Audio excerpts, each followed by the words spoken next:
At the end of the day, art is an expression of you and who you are as a person. Every single piece you get, or every single piece that you produce, I believe has a little bit of you in it, a little bit of your style, your creativity. So it's important not to disconnect it from it completely, because then you're disconnecting from the passion that brought you to this project in the first place.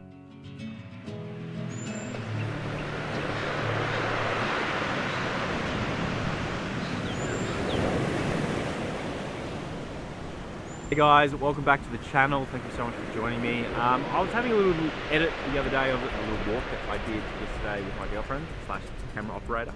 And I really enjoyed editing the piece, and sort of brought about a thought in my mind in terms of how we edit and why we create as people in this industry. So I did this edit and I really enjoyed it. I thought it was really fun. It was much more my style, but I realized as I was doing it, there was a little bit of me holding myself back, because I was like, I'm not sure if this will be well received by others. And it sort of got me thinking about why we create things and whether we are creating them for others. And I think a lot of the time I see in this industry, especially now, everything needs to be fast paced, and the ideas of pacing and storytelling is sort of getting pushed to the back for just better visuals and better transitions, which I think is a bit of a shame, because I think there's always going to be room for stories and storytelling. I think people in general are storytellers. I just wanted to make a little piece today about this hike we're doing down in beautiful Bushrangers Bay, Cape Schanck. If you know anything about me and my girlfriend, we absolutely love this spot. This is probably our favorite spot in the world. So I'm just going to set out today with a little mission of shooting a little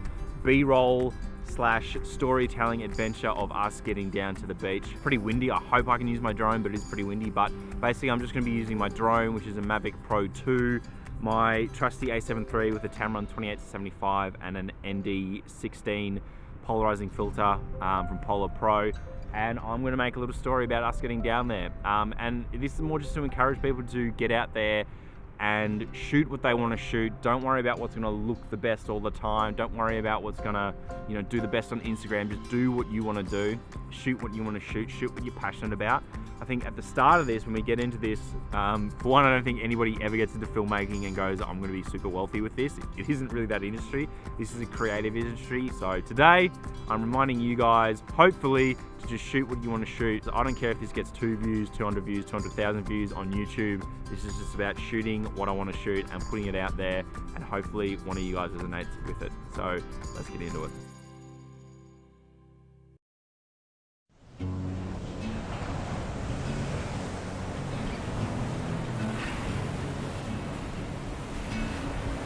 I was waiting in the undertow, set adrift with featherweight like bows, unaware of where my heart would flow.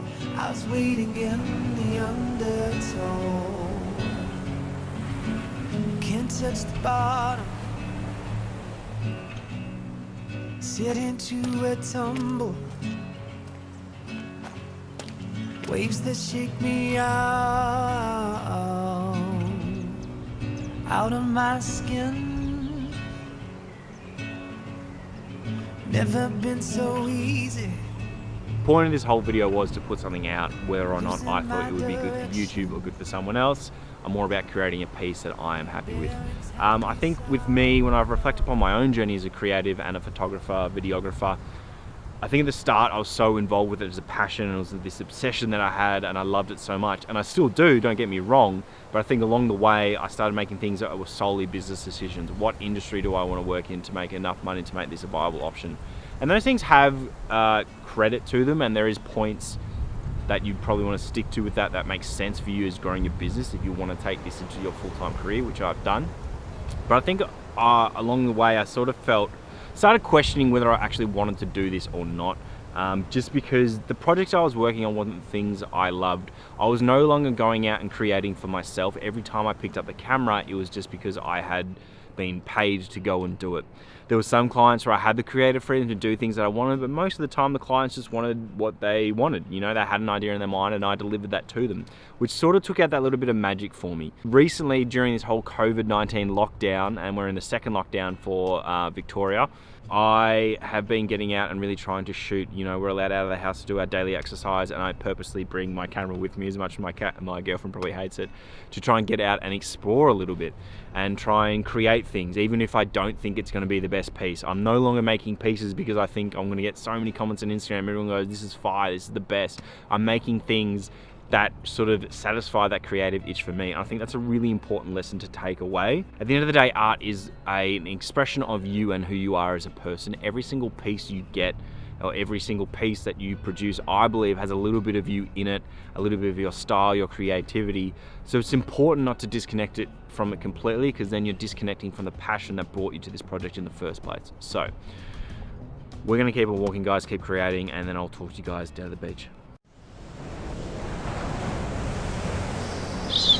And I was waiting in the undertow. Said a drip fell away like gold. Unaware where my heart would flow. I was waiting in the undertow. And I was dreaming of a love I love. I fell asleep within an autumn flow. Never knew I'd be so far from home while I was waiting in the undertow.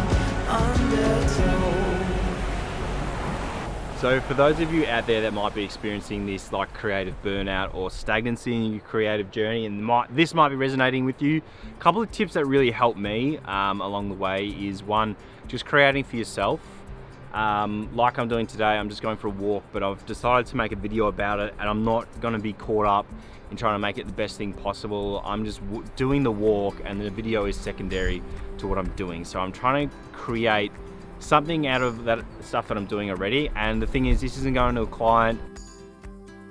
I'm going to publish this on YouTube, obviously, but for you, I just say try and get out there and create something for yourself, something that you've always wanted to shoot, whether that's like cityscape, landscape. You know, don't worry about having a pretty model, you know, the best lighting, anything like that. Just get out there and shoot. I'm a firm believer in shooting in shit conditions anyway, because that means when you come across the really good conditions, you're going to be able to create absolutely amazing footage anyway, and you'll be more versed in the bad stuff, which will make it even better in the good stuff. So tip number 2 is stop getting caught up in social media. I think especially in the sphere we're in, where we are obviously some of the people that put the best content or highest quality content out on social media, like as the whole of social media. Obviously content creators, photographers, videographers, we make the best content. Don't get caught up with what other videographers and photographers are doing. It's really easy to sort of lean on someone's style because it's really cool, but I think that's a good strategy to start with, but you don't want to carry that along too far. Like, it's good to learn those techniques and to have them under your belt if maybe it suits the client, but you want to take that information and sort of digest it and use that to propel yourself along your own track and creating your own stuff. I think it's much more fun for you and much more, I guess, passion evoking or motivating for you if you are creating content that is uniquely you and it's yours, and people can look at it and go, you know, this is Ed's brand, or this is, you know, Christy's brand, or this is someone, you know, something unique. I think trends come and go, but if you're a dynamic filmmaker and creator and you can create your own style that is just yours and not replicated, like it's not reliant on trends, it's not reliant on, you know, the peaks and troughs of what people are interested in, you're gonna have timeless content. And I think that's a really important thing to do, to be able to create something that you can say lasted the test of time and actually made people 20 years from now, 30 years from now look really cool. I've just seen the industry sort of go through so many trends and come and go, and people swing towards one thing and swing back to the other thing, but there are some creators who just do their thing. They create trends through doing their own sort of work and creating their own stuff, but they do it for them. So don't chase trends, do something for yourself. And last little bit is stop pressuring yourself to always be the best all the time. I think that's something we all do. We always want to one-up ourselves. We always want to go that next step. We always want to make sure that we're trying to be better every single time. And I think that's just not plausible. That's not really a realistic goal for you to have as a creator. I think just give yourself some slack. You don't always have to be at your absolute best all the time. These creative pursuits are a bit of a frustration. If you do always want to be better, it's not always going to happen. And that might simply be because you shoot natural light and the lighting's different the next day.